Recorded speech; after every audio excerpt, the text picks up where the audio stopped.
प्रभु, प्रभु, स्वामी, स्वामी, प्रभु, मिल गई माता सती।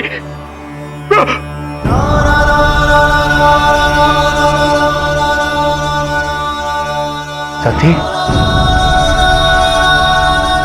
कहाँ है सती? माता सती का पिंड। सती प्रभु, महादेव।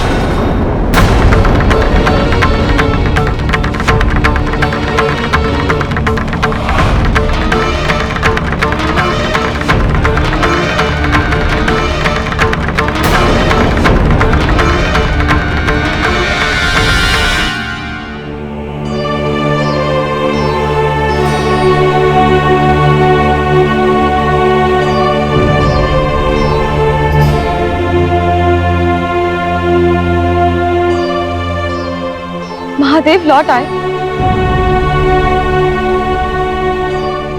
तो क्या कुछ पता नहीं चला कि महादेव कहाँ हैं?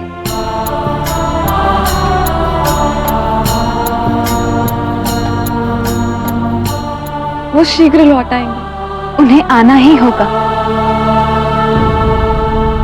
वो इस तरह अपने भक्तों का परित्याग नहीं कर सकते। पहले सती का आत्मदाह कर लेना, फिर सती के वियोग में महादेव का हम सबको छोड़ के चले जाना। इतना कष्ट सहने की क्षमता मुझ में नहीं। दुखी होना तो स्वाभाविक है स्वामी। सती के कारण महादेव ने आपको पुनर्जीवन दिया था। उनका स्थान तो माता पिता के समान है आपके जीवन में। उनकी पीड़ा से आपको कितनी पीड़ा हो रही है, उसका अनुमान हम दोनों लगा सकते हैं। पता नहीं महादेव कहां होंगे। यदि मेरा वश चलता तो मैं इसी क्षण उनके पास चले जाता और उनसे वापस लौट आने की प्रार्थना करता। और फिर भी यदि वो ना आते तो उन्हीं के साथ रह जाता।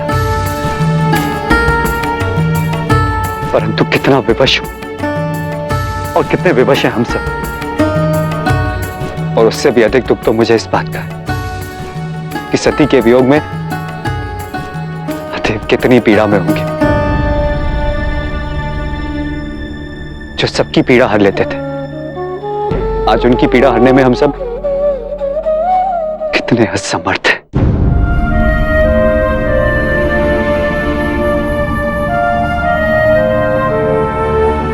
रुक जाओ।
कृपा कीजिए माते।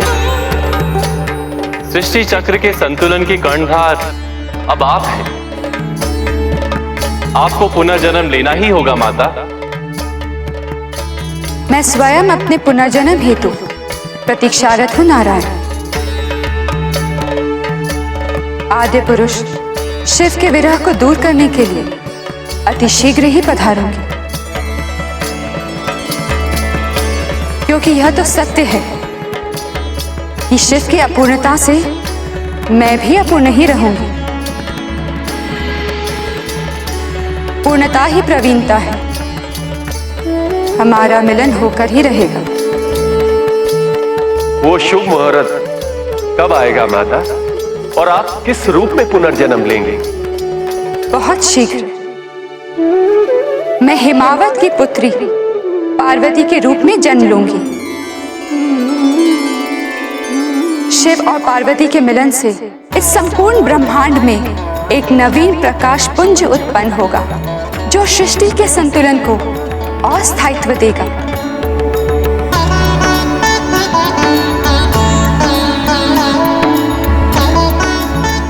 हमें पूर्ण विश्वास है माता कि आपका महादेव से पुनः मिलन होगा, किंतु इस अंतराल में महादेव का देवत्व से पुनर्बोध कैसे करवाएं? यदि उन्होंने स्वयं को पृथक रखा तो इस संसार का विनाश निश्चित है देवी। जिस त्रिमूर्ति का खंडन हुआ है उसे पुनर्स्थापित करना अनिवार्य है माता। सब कुछ तो आप दोनों की इच्छा के अनुसार ही हो रहा है। महादेव की इच्छा के विरुद्ध आप दोनों ने ऐसी परिस्थितियां उत्पन्न कर दी कि उन्हें मेरे सती के रूप से विवाह करना ही पड़ा। परंतु इसका परिणाम क्या हुआ? आज यदि वो मनुष्य की भांति पीड़ा सह रहे हैं तो किसके कारण?